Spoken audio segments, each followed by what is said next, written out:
Are you tired of being manipulated by the media, not knowing what to believe? Ulyses Osuna ran his own experiment proving just how easy it is to manufacture credibility. He famously ran his own Psyop, creating a completely fake story about a $100 million company exit. It was published in Inc., Forbes, and HuffPost. But the repetition of seeing a credible news site with the same story over and over again, people are going to assume it's true.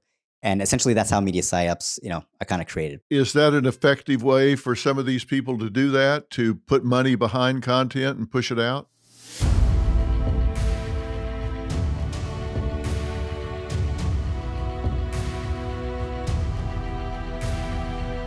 Welcome back to the Dr. Phil podcast. I have a question for you. I think I can predict the answer. The question is, are you tired of being manipulated by the media, not knowing what to believe? False narratives, sometimes by government, sometimes by corporations, and sometimes by the very outlets that we used to be able to trust, depending on how old you are. I'm old enough that I can remember when we could trust certain media outlets. My guest, an expert in public relations, Ulyses Osuna, is CEO of Influencer Press. Ulyses has spent nearly a decade in the media world, and he knows firsthand how these narratives are shaped. So much so that he was blacklisted years ago for exposing how publications allow the systems to be gamed, to be programmed, to be jerked around. He even ran his own experiment proving just how easy it is to manufacture credibility. He famously ran his own Psyop, creating a completely fake story about a $100 million company exit. It was published in Inc., Forbes, and HuffPost, all fact-checked by sources he controlled. Now, think about that. A completely manufactured story in these supposed top-level outlets, all fact-checked, but by sources he controlled. Now, we're exploring how psychological levers are used to sell you a bill of goods from your favorite celebrity, mainstream media, and even manipulation of markets. And I think this has gotten to a really scary level. And then you've got to layer on AI. So let's just jump in. Ulyses, welcome. Thank you. I appreciate you for having me. This is scary stuff. It's widespread. We have both domestic and international influences on this. First off, why'd you get into this? I got into PR initially because I wanted the spotlight, and PR kind of gives you the spotlight. That was back when I was, maybe 17, 18 when I first kind of learned about it. Obviously now, kind of being in the industry, you see a lot of the good, you see a lot of the bad. And that's kind of when I first saw a lot of the bad practices that, a lot of these publications and newsrooms have. Kind of going through that is when I first saw just how kind of easy it is to manipulate. And I didn't do it obviously on purpose. But being in an industry, you do see naturally the good and the bad. You had an affinity for this. I mean, when you started out, and I guess you were really young, you were featured as a young entrepreneur in Forbes. Huffington Post profiled you as a 20-year-old dominating the PR space. Inc. named you as one of only 6 millennials that were running a thriving business. Men's Journal, you got coverage for PR innovation. So you started making noise early on. Were you really achieving all of that, or were you manipulating the press to make them think you were? That's a fair question. At the time, I didn't necessarily know how to manipulate the media at that point in time. So all that was like organic coverage. So the short answer is yes, I was being profiled for that stuff.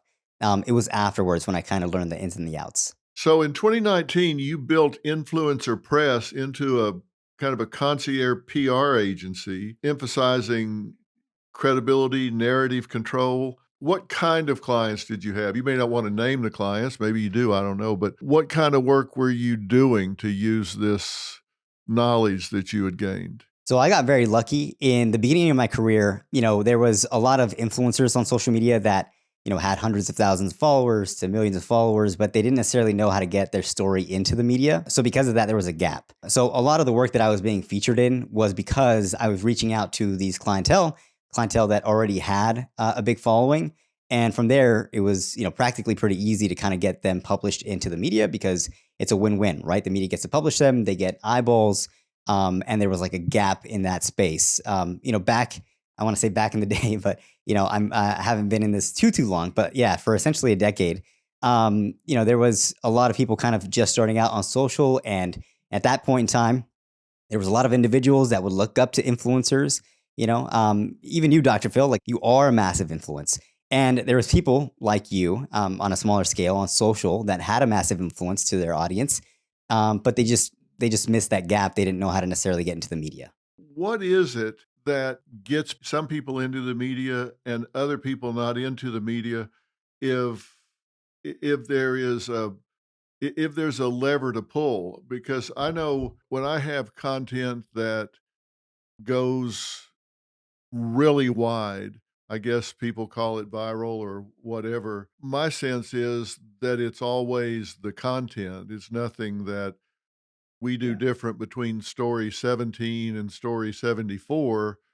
It seems to be that the content connects with and resonates with the audience. But what you're saying is there are things you can do to push that content out there differently. There is, part of the issue that I have with, just having individuals feature, whether that's our clients or anybody else based off of content or their story, is that it's subjective to the person. So, a lot of times, let's say there's somebody that's doing something amazing out there in the world. If you go out to the news outlets and they don't care enough about the story, it doesn't necessarily mean that the story doesn't matter.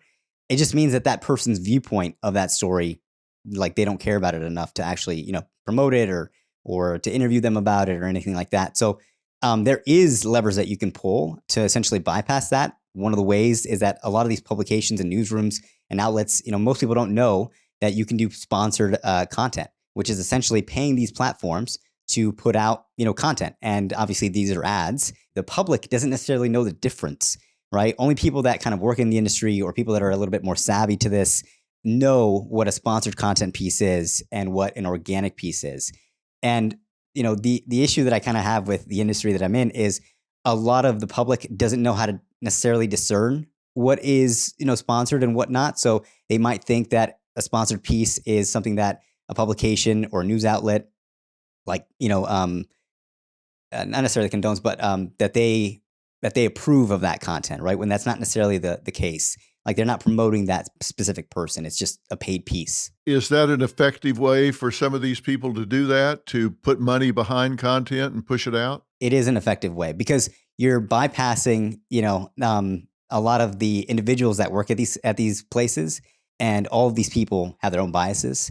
All these people have their own beliefs, and they all have things that they push out, right? So if you do something like a sponsored piece, you bypass all of that. And you just you just pay the money to essentially get a story out there that you want to put out there, right? And most of the time, people that are sponsoring content is because they do want to put out a story out there, whether it's a business owner that wants to proclaim he's great at this, or it could be all sorts of things, right? But you bypass a lot of the beliefs portion. Homeowners, when's the last time you checked on your home title? If your answer is never, then this is for you. Scammers are stealing titles and your equity is the target. Criminals forge your signature, and just like that, your home title can be transferred out of your name. That's why I partnered with Home Title Lock, so you can find out today if you're already a victim. Use my promo code Phil at HometitleLock.com and you'll get a free title history report. Plus, you'll get a free trial of their $1 million triple lock protection. That's 24/7 monitoring of your title. Urgent alerts to any changes, and if fraud does happen, they'll spend up to $1 million to fix it. That's HometitleLock.com, promo code Phil.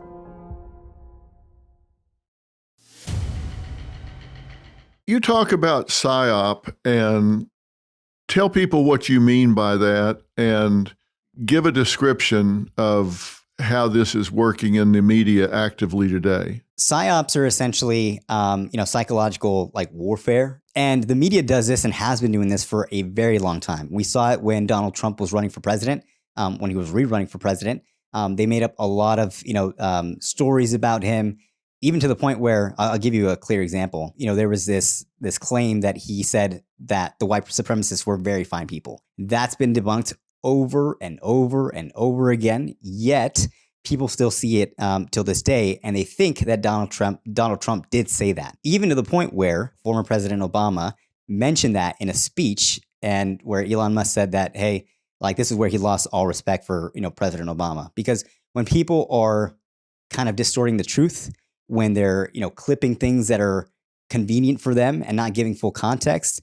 The media does this quite often. They want to get clicks. They want to sensationalize things. And they did it to Donald Trump for a very long time. And they continue to do it to people that they don't like and that they want to kind of smear. That's why we hear a lot of the term smear campaign now, because that's essentially what the media does. And the media is very powerful, by the way. At one point in time, like it got the president of the United States, Donald Trump, essentially banned, canceled. First time that's ever happened in history.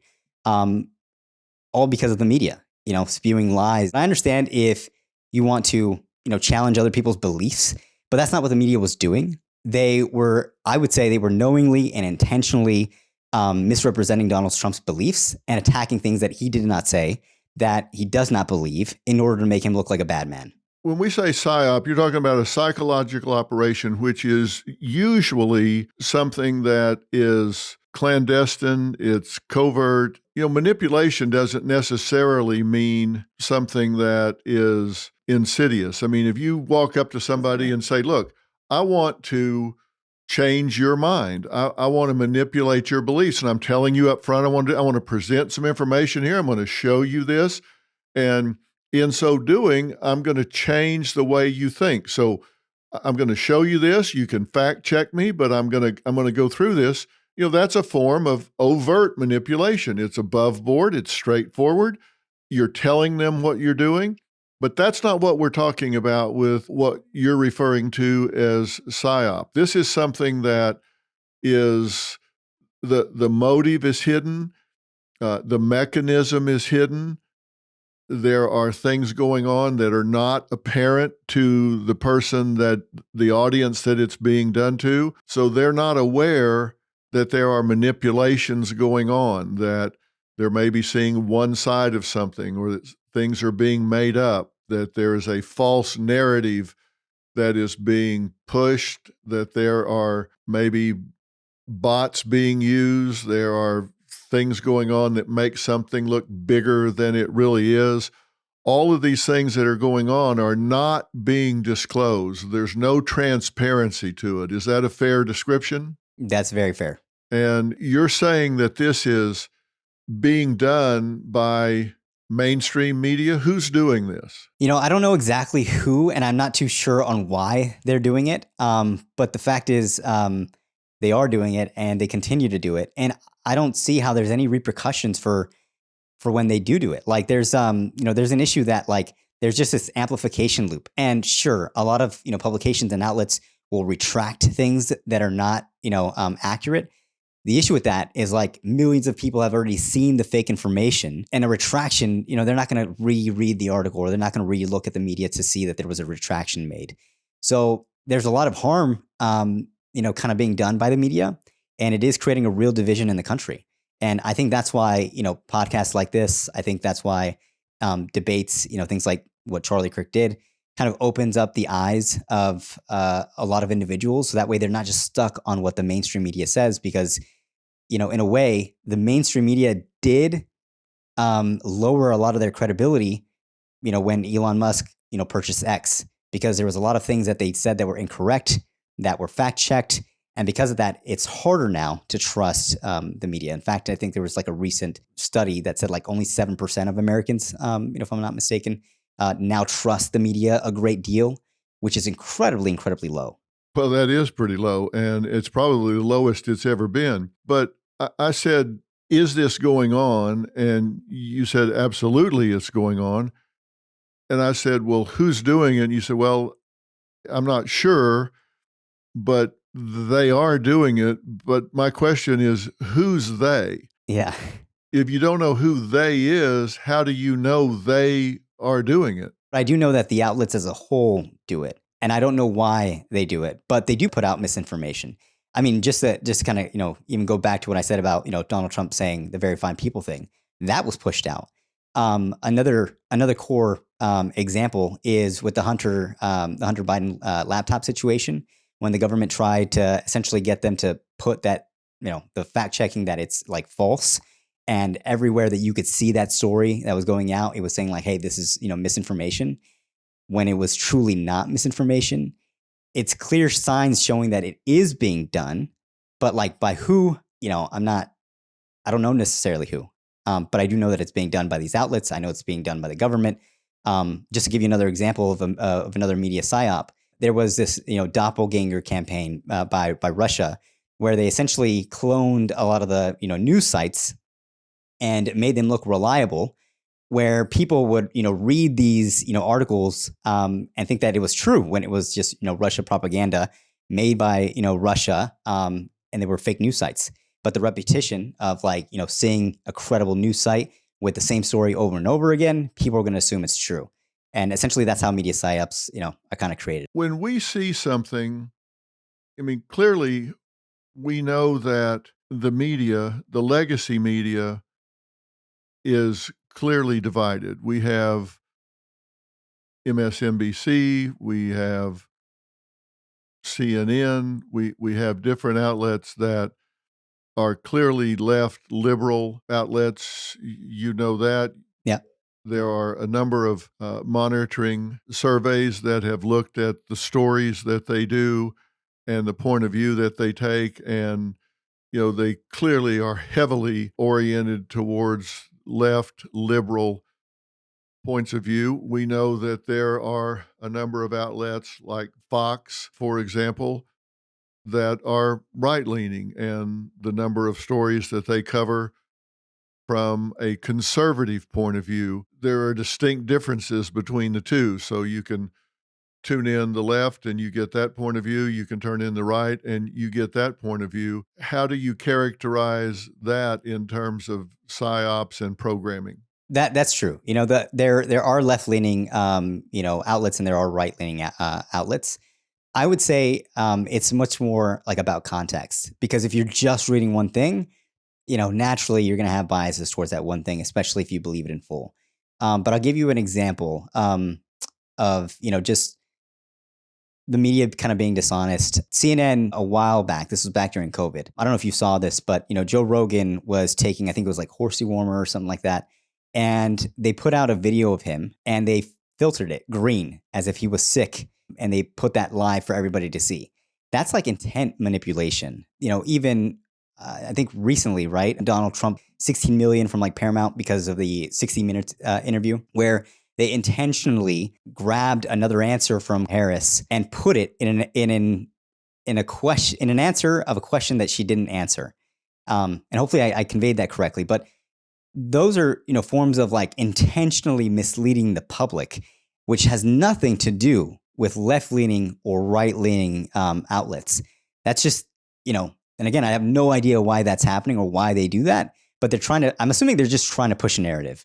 And when you're trying to push a narrative instead of just reporting the truth, it's hard for the public to, to trust what you're going after. He didn't win $16 million. There was a settlement that they made. Settlement, you're right. And it was about them allegedly editing an answer that she gave, allegedly taking out a substantial portion of the answer to make it more coherent and less rambling and make her seem more responsive and succinct was the allegation. And so there was a settlement for $16 million.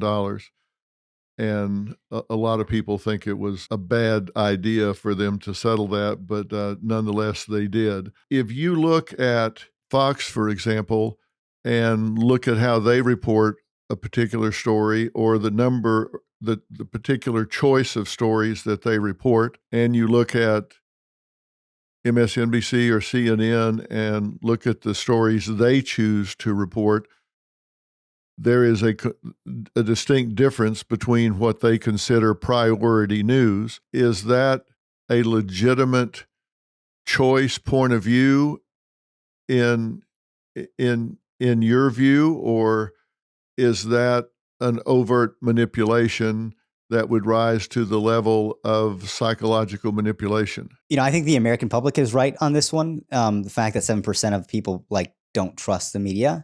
I wouldn't trust whether that's left leaning or right leaning media. I think there's better forms of media now. Podcasts like this, conversations that are one-on-one, panel discussions where you can get both sides, debates, that happen on campus, on, video. A lot of that is better form of media because you don't just get the one side. And what the left-leaning outlets and what the right-leaning outlets are doing are just presenting the one side. And that's how you kind of get into an echo chamber. So I think the American public is right on that one to not trust because, number one, they already have a low track record. They've been lying to us for a very long time. There's clear indication that they've been lying.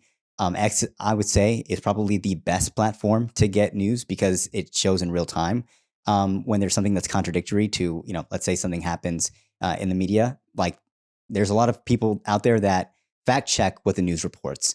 So I would say not to utilize either of those. Where do you think is the safest place for people to get balanced news today? It is difficult because, if you understand just how humans work, like they have biases, they have beliefs. So the best thing to do is just try to get full context. So if you're, reading a story, try to see what other people, think about it. I'll give you an example. There's been a lot of misinformation lately about Charlie Kirk, and rest in peace. There's a lot of division just around his name, his character, a lot of what he stood for, and the way that people are getting misinformed now is, well, with how they have been for a long time, is just seeing short clips of what somebody has said. They're taking it out of context, they run with it, and that's all they do. And most people don't have the time to look at things with full context. So I would just say, if you're able to, obviously try to get full context and see what, the full context of that is, whether that's more videos or whatnot. But don't take everything at face value. There was a Gallup poll in February of this year. So, that's 7 months ago. And I think it's gone in a bad direction since then. But they found that 31% of Americans have a great deal or fair amount of confidence in the media to report the news accurately. That sounds high to me. For a third consecutive year, more U.S. adults reported having no trust at all, 36%, than having a great deal or fair amount of trust. So that's 36% said they have no trust at all in the legacy media, and it really divides along party lines. Yeah. In a 24 Gallup poll showed that only 12% of Republicans reported having some or a lot of trust in the media compared to over half of Democrats. I think that's probably because the majority of the legacy media is left-leaning. But even then, only half of the Democrats do, and there's generational gaps too. It's really pronounced among younger generations. A Pew Research Center data showed that only 26% of adults under 50 trust the media, compared to almost double that if you're 65 or over. And there is news fatigue. People avoid it. It's like, it's 24-hour news now. It's a 30-minute news cycle, right? So nearly 2/3 of Americans say they experience news fatigue. Like, I don't even want to hear it. They avoid it. And I think maybe that's even worse. It's like, bury my head in the sand. I don't want to hear anything at all. And I suppose that can be because they know they're getting pumped full of false information or at least bias information. I agree. And, even my parents believe a lot of what the mainstream media says because they've kind of grown up in that era where you listen to the news, they're reporting the news, they're not being biased to you, and what they say goes. We don't talk about it often, but when I speak to my mom about politics, for a long time, she thought Donald Trump was a very bad man, that he should never hold office and all that stuff. And that's because she never saw anything else. She never saw anything other than what the media was telling her, right? And like you mentioned, a lot of the media is left-leaning. So there is a lot of, mistrust in the media nowadays. And I say rightfully so. Do you know of a system where, the media is like, for lack of a better term, like in trouble for, misrepresenting the news? Like there's nothing that I know of that happens to them when they can lie, manipulate, push narrative that is divisive, that is knowingly fake. I don't know of any like checks and balances there. Well, the Department of Justice and the FCC have some leverage there, but of course, the real power is the power of the checkbook. If viewers and advertisers say, I'm offended and I'm not going to listen to that, that sends the strongest message, I suppose. I'm curious about a couple of things. They both start with A, and I'm curious how you deal with it. And one is AI and the other is algorithm. If you're helping a client and they can't get their message out because the algorithm chokes it down, and they have content that even if they have, say they have 1 million followers or subscribers or whatever, and they put out content that the algorithm says, no, we don't think this is going to be of interest. So it only lets it get out to 8,000 of people that have consciously chosen to follow them. How do you combat that for a client? Two things. Number one, they have to understand the platform they're on. And most of these platforms prioritize entertainment over education, which, is not necessarily the best, but it's what people are hooked to at the moment.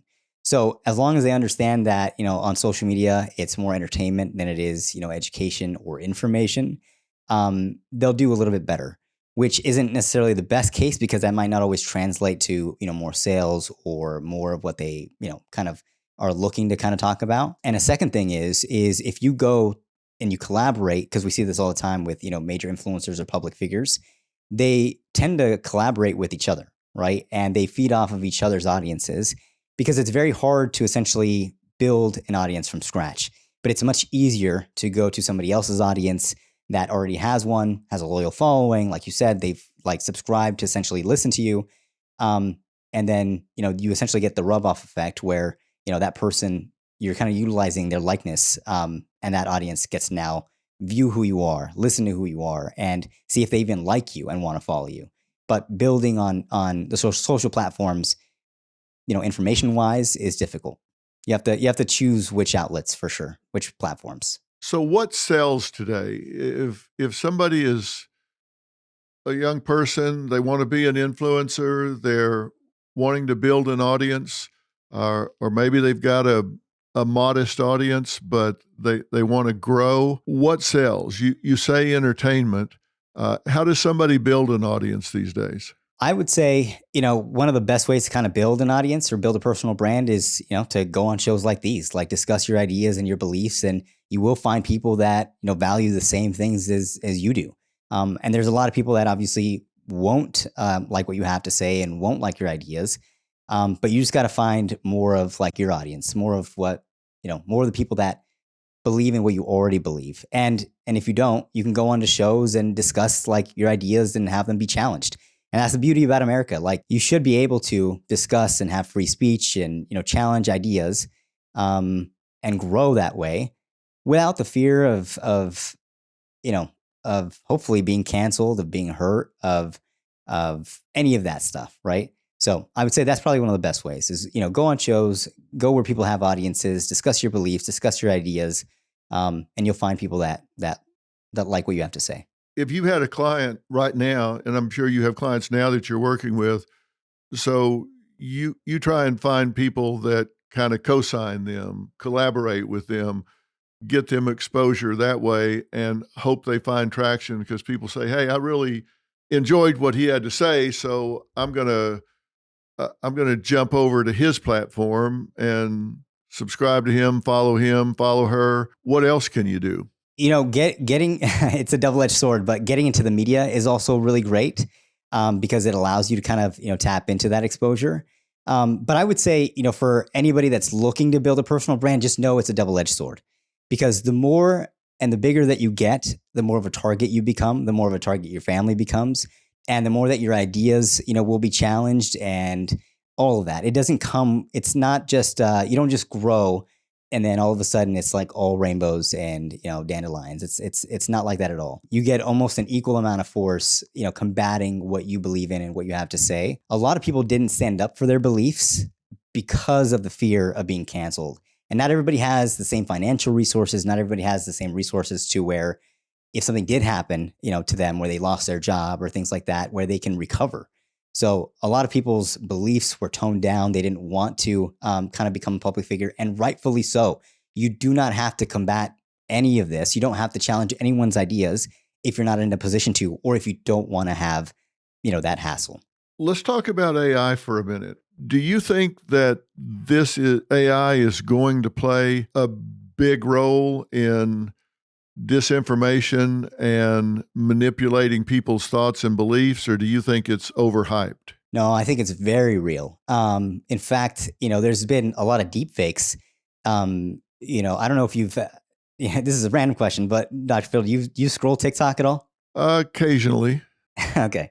Well, if you've ever seen, there's like ads pop up of like maybe a Joe Rogan voice or like a very popular voice, popular celebrity voice, like promoting a supplement of some kind, when in fact it's not really Joe Rogan. Like there's deep fakes of them using their likeness, of them using their voice, and people can, promote that on TikTok and on other platforms as if they're actually promoting the product when they have nothing to do with that product, when they've never seen that product. It should be, I think it is illegal to essentially do that. And people fall for it. People think that Joe Rogan's, promoted this like supplement that nobody's ever heard of. And, a lot of these people make a lot of money doing that. So I definitely think it's very real. In fact, there's, deepfake voices going as far as like AI calling people's parents saying that they have their kid or, somebody like that, and they're holding them ransom and that they need money. Like this is happening in real time. And it also happens with articles. People are pumping out so many fake AI articles that they obviously are not checking all of them. And we both know that AI can get things wrong. There's been plenty of things that AI gets wrong, and they promote it. They put it out anyways. So I think it's definitely not overhyped. I think it's real. I think it's scary. And I think we need to be more vigilant. I've seen ads of me holding actual products that I've never seen, never heard of, and they can be anything from supplements to erectile dysfunction to hair growing to whatever.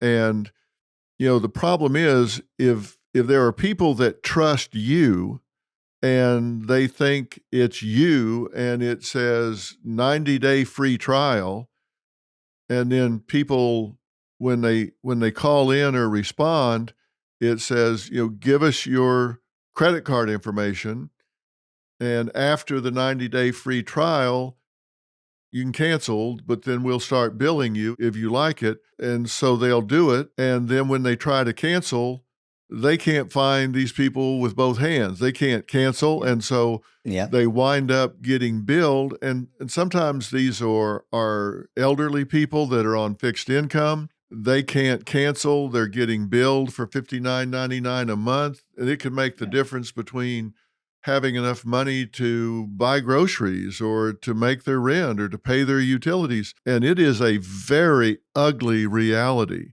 And they've done it with me. They've done it with my wife. They pair me up sometimes with other recognizable people, sometimes of authority. And I think it's terrible. And I think when we come into the midterms that are coming up, I think there's a real danger that when it's very close to election time, when it's too late to combat it, you're going to see some of these deep fakes with a candidate admitting to some bizarre behavior or withdrawing from the race or something when it's all fake and they don't have time to set the record straight. Say, no, I didn't quit the race. Please vote for me, but it's going to be too late. I think it's going to be a very profound impact on some significant issues in our society. I agree. And Dr. Phil, I've seen like those, videos where like you've essentially promoted things, and you probably have made a lot of bad people, a lot of money. And an advice I'd give to the people that can't cancel for some reason because they can't find them, is do two things. Number one, call your bank, ask them to do a chargeback on that exact thing, and then the second thing to do is ask for a stop payment. So that way, essentially, any payments that are coming in from that company for that amount will get stopped and won't get billed any further. So that way you can get your money back, and that way you can stop, future payments. Yeah, and we send cease and desist letters all the time, dozens, sometimes in a month.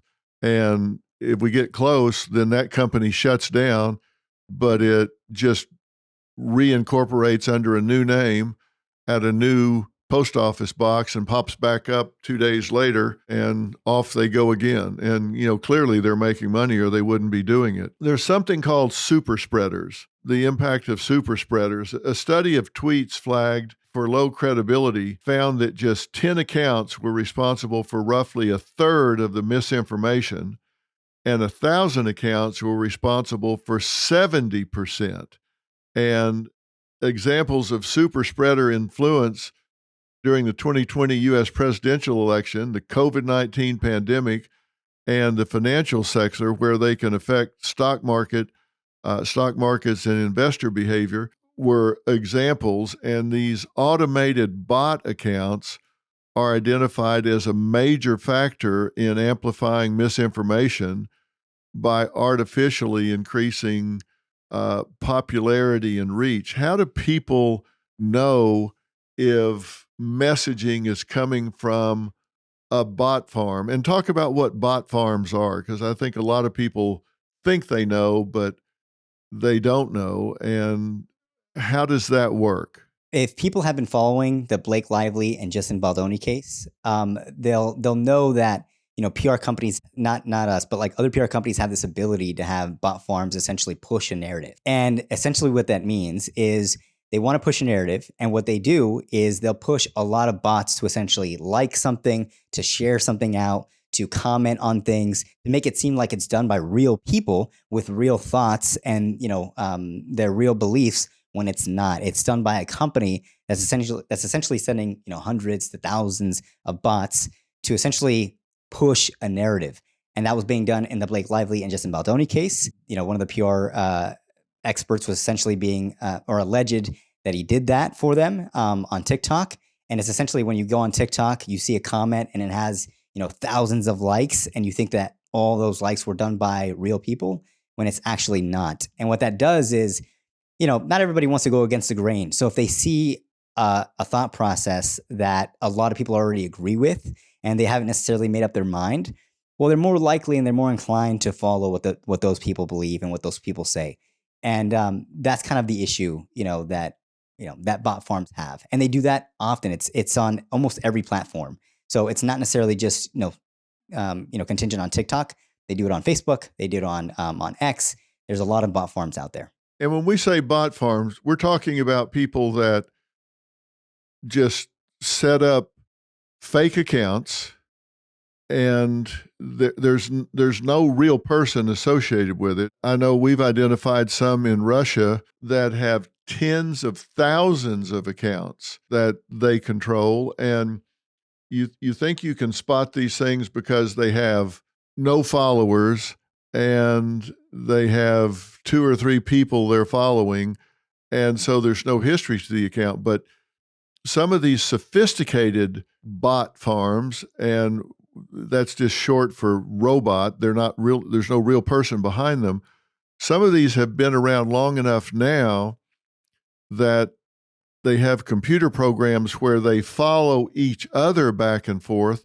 And so some of them have stolen pictures, images, so they have fake histories. So when you go to look at them, they have pictures from like vacations, they have kids, they have hundreds of followers, they follow a lot of people. They look like real accounts, but when you drill down on them, they're not. Yeah. And if they put out a message and you drill down on them, they put out that identical message like every 17 minutes on different platforms. And you can identify that there's not really anybody behind it. They're just trying to create a zeitgeist and push a narrative out there. And then, like you say, people want to jump on the bandwagon. So it does activate some real people who then get involved, and it can start a wave. Yeah. And that's dangerous. That is super dangerous. And, these people that are running these like bot farms and essentially trying to push a narrative, they're banking on people not doing their research and not saying that, those people are not real people. And, that's just reality. Like a lot of us don't have enough time to be, independent journalists seeing if like these are real or not. So they're banking on that people not doing their research, not doing their due diligence to see if that's, fake or not. Because not everybody, even me, like most people don't think that they can be fooled, but I can guarantee you we all can. And we all have been.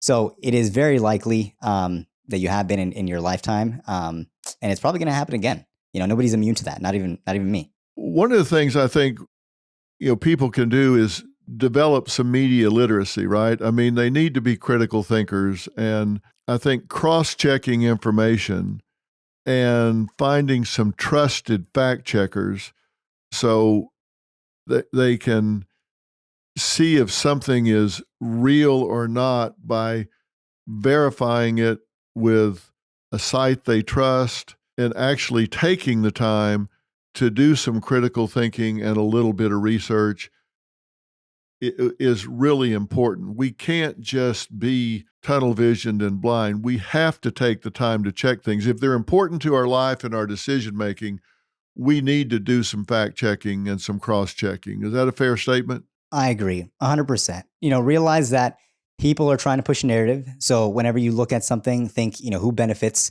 from, posting this, who benefits from the division, and just do your research, because what they're trying to do is they're trying to get, most of the time, people emotionally riled up about something. So that way they can take action. So just be safe. Guard what you believe. One of the things I think you're helping people with a lot is to just raise your awareness and don't be a sucker.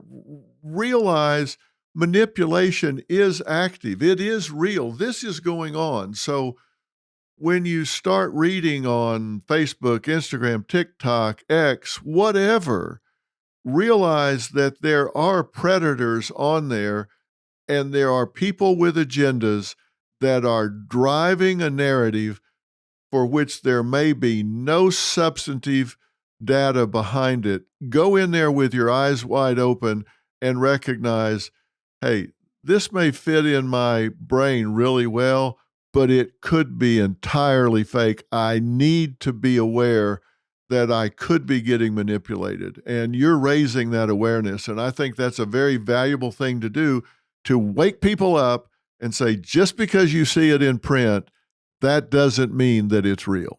100%. You nailed it. And I think we've got to be very, very leery of AI, because I've seen some things that I couldn't tell it wasn't me when I looked at it. The only thing that suggested it wasn't me is it looked too good.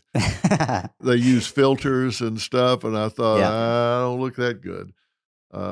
So sometimes it's too clean and it's too real. But some red flags of manipulation are sensationalistic headlines, anonymous or single source stories, identical wording across outlets. If it's exactly the same on Facebook, Instagram, TikTok, whatever, they're not going to use identical wording unless this is a manufactured story. And if they overuse outrage, anger, they're all pulling for the same thing. It's the same take across platforms. That just should be a huge red flag. This can't be real. They don't all see this the same way. Absolutely true. Well, anything big you're working on right now? I have a daughter, I have a wife, and I care more about being here, being a family man. So no, that's what I look forward to. If you run onto something that you recognize that you think is a huge manipulation, you tell us, let us know so we can alert all of our viewers, all of our listeners, and know, because we know you're dialed into this, and you tip us off if you see something major happening that you think is of real note, and we'll pass it on to our audience and keep people on alert. I will. You got my word.